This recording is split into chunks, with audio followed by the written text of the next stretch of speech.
ओडिशा दर्शन आपण को आउ गोटे नुआ एपिसोड को स्वागत।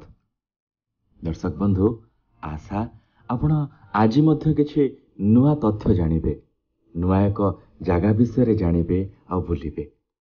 आज आमे घंटशिला पहाड़ को जिबा, सही स्थान जेउठी पत्थर को पत्थर रे पिटी घंट बजाई माँ भगवती को पूजा करुथिला बाणासुर। भुवनेश्वर आपण जातीय राजपथ रे ब्रह्मपुर आड़ को जिबा को हेबो। भुवनेश्वर बाणपुर दूरता पाखापाखि 105 किलोमीटर। खूब सुंदर रास्ता, 2 घंटा पाखापाखि लागिबो। बाणपुर सहरर नामकरण राक्षस बाणासुरर ना अनुसारे नामित होइछि। बाणपुर टाउन भितर देई माँ भगवती मंदिर परे किछि बाट गले घंटशिला पहाड़ दृश्यमान हेबो। घंटशिला पहाड़ निकटरे रहिछि बाणपुर सब जेल।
सेठु टिके जंगलिया रास्तार आपण को आग को बढ़ा हेब। से घंटशिला निकटरे पहुंचवा टिके जंगलिया रास्ता, पाद चला, बड़ बड़ पत्थर खंड।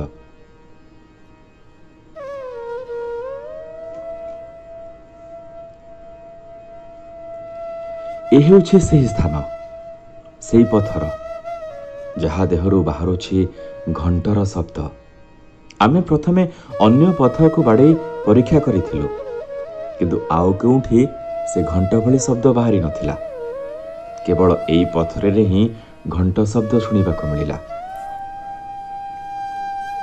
लोक कथा एया कहूछि, सोलोरी पहाड़ रे निज दलबल नहीं रहुथिबा बाणासुर एई पहाड़ ऊपर को आसी मां भगवती को पूजा करुथिला, आराधना करुथिला। और सही समय रे से पत्थर को पत्थर रे पिटी घंट शब्द बाहर करुथिला। घंट भली शब्द करुथिबा ए शिलाखंड पई ए पहाड़र ना घंटशिला पहाड़। ए तो रहिला लोक कथा, लोक विश्वास, किंतु हेतुवादी मतरे ए शिलाखंड एपरी शब्द करिबा पछरे किछि वैज्ञानिक कारण निश्चित रहिछि।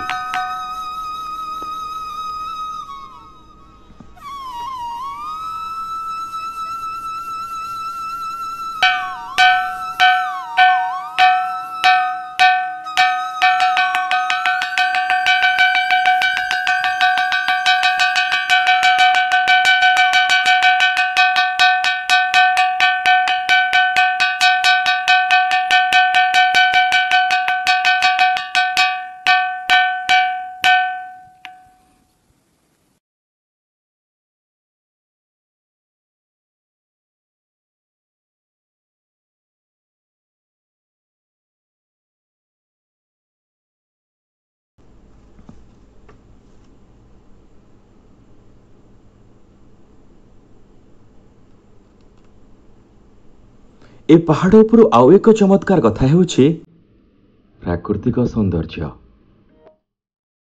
आपण जो पटकू देखिबे सबुज प्रकृति राणी केते सुंदर ताहा देखिबाकू मिलिबो। चमत्कार से दृश्य। प्रकृति प्रेमी ए दृश्य को छाड़ी ए ग्रीनरी को छाड़ी जमा भी जीवा को चाहिबेनी।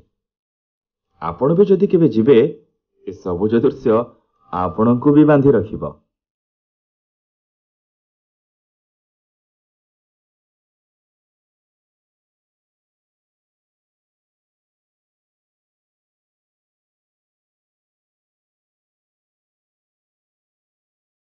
आशा आजिर अध्याय घंटशिला को नहीं आपण अनेक किछि जानिबाकू पाइथिबे। आपण को अनेक किछि कथा देखिबाकू मिलिथिबो। जदि भिडियोटी आपण को भल लागिछि तेबे आपणकर एई ओडिशा दर्शन यूट्यूब चैनल टी को सब्सक्राइब करंतु, लाइक करंतु एवं आमको आहुरी भल काम करिबा पई उत्साहित करिबाकू कमेंट बॉक्स रे निजर मतामत निश्चय दियंतु। धन्यवाद।